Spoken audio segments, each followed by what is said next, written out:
Katie, good morning to you. I'm good. Thanks for being here. Tell us a little bit about 8th Day Center for Justice. Well, the 8th Day Center for Justice is a faith-based organization. We are a Catholic organization. We're funded by about 40 different religious congregations around the nation, and we've been around for about 35 years. And we work on any number of justice issues. And you have a sister show of ours, so to speak, on WLUW. We do. And it is on the 1st and 3rd Monday of the month in the morning from 10 to 11 a.m. And you always cover some really good issues, I know. Well, thanks. So right now, you guys are gonna come back on the show in a few weeks, and you're gonna talk about a recent trip you took to Colombia, and you're gonna be talking about getting people to go on that trip next year. Today, we want to focus on. You tell us about it. It's an upcoming vote about trade with Colombia. And 8th Day Center for Justice has some opinions. Yes, it's actually the U.S.-Colombia Free Trade Agreement, except there's really nothing free about it, unless you're a multinational corporation, I suppose. But it's something that the Bush administration has been trying to pass since, well, I believe negotiations started in 2004 and finished in 2006. They finished writing the text in 2006, and they've been trying to pass it ever since then. And so it could come back at any time. They've been trying to fast track it, which is how they passed NAFTA in 1994. Would that be so they could get it done before the next president? It's not one of their favorites? He was trying, I believe that they were trying to get it passed. Well, I know that the Bush administration was trying to get it passed before he was out of office, and they weren't having luck with that. A fast track is essentially when you pass something, and it's either a yes or no vote. You can't have any negotiation. You can't change anything within the agreement. So they're trying to get it done as quickly as they can, and it's been, well, of all the free trade agreements, it's been the one in question the most because Colombia has the most human rights violations, I think, in the Americas. So that element of violence has put it into question quite a bit within Congress. What is the status of trade between Colombia and the United States? I mean, I know there's Colombian coffee. There's certainly major trade with Colombia as an illegal substance that they probably, I'm sure the government has some knowledge and involvement in, but they don't talk about that. So what are we talking besides banana, coffee, other things? What kind of trade do we do from them to us and from us to them? Well, actually, I don't know if I'm really equipped to answer that question, but here I'll give you, I guess, any number of things. And really, one of the main things that's coming out of Colombia right now are biofuels. We are sort of, in Colombia, it's actually one of the richest nations agriculturally in the world. And so a lot of anything can grow there, really. And one of the problems is that we're pushing monocrops. So we're pushing things like bananas, not coffee as much. I hear a lot about sugar. Let's see what else. Biofuels is one of the main ones being pushed. Unfortunately, since they're pushing these monocrops, though, even though it's one of the richest agricultural nations in the world, people aren't even because they're growing flowers. No, they've driven a lot of people off the land. I mean, in the Afro-Colombian sectors of that country, that just really are treating people very poor, not Indians too. Yeah, actually, and that's an important point to bring up if you are talking about your representative, is that Colombia actually passed Sudan internally displaced populations last year. So they have the highest number of internally displaced people right now in the world.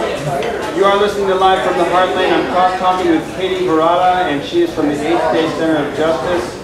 And we're talking about the bilateral trade agreement with Colombia that Congress is going to vote on next week. Now there's a lot of criticism from certainly labor organizations and human rights organizations about a number of free trade agreements, particularly NAFTA, North American Free Trade Agreement, which has bound Canada, the United States, and Mexico together in probably a negative way for workers in all countries. There's the Central American Trade Agreement. A lot of these things seem to get pushed through. This one that's coming up is Colombia and the United States, and your disagreement with it mainly is human rights. Are there any disagreements just about the way the balance of trade, or who gets a better deal? Well, I think what we're questioning here with this is deeper than just Colombia. I mean, we're questioning sort of the 8th Day Center questions free trade economics in general.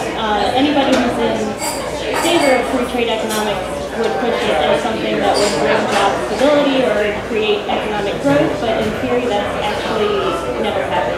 If we look at NAFTA or CAFTA, I mean, those are the trade agreements we hear most about.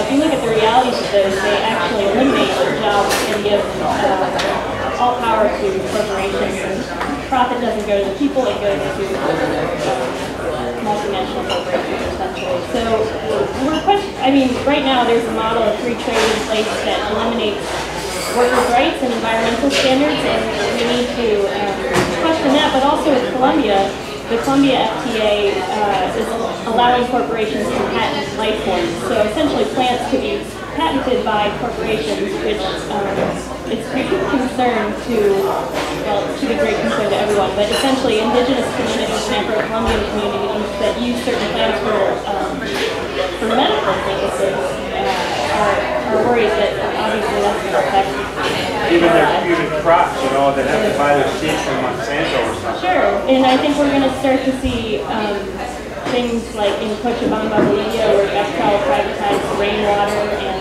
other water sources.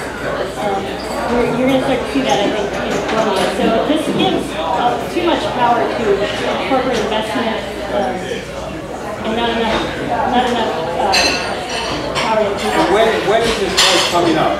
Well, it's actually not next week. Right now, it's hard to say when it will come back.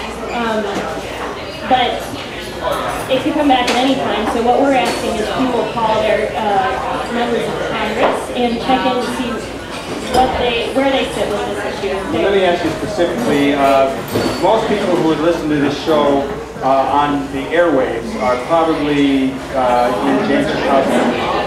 And we're really fond of Jan in many ways, not on everything. But how does she take this? Do you have any idea? I believe she is against it, actually. And if Jan Chickowski is your rep, then you don't. I would encourage you to check in with her to let her know that you're aware of this issue and monitoring it, but she's against it. So really, it's the people who have reps that are for it where the word really is. Spread the word. Katie, give us a website or a phone number where people can get a hold of you.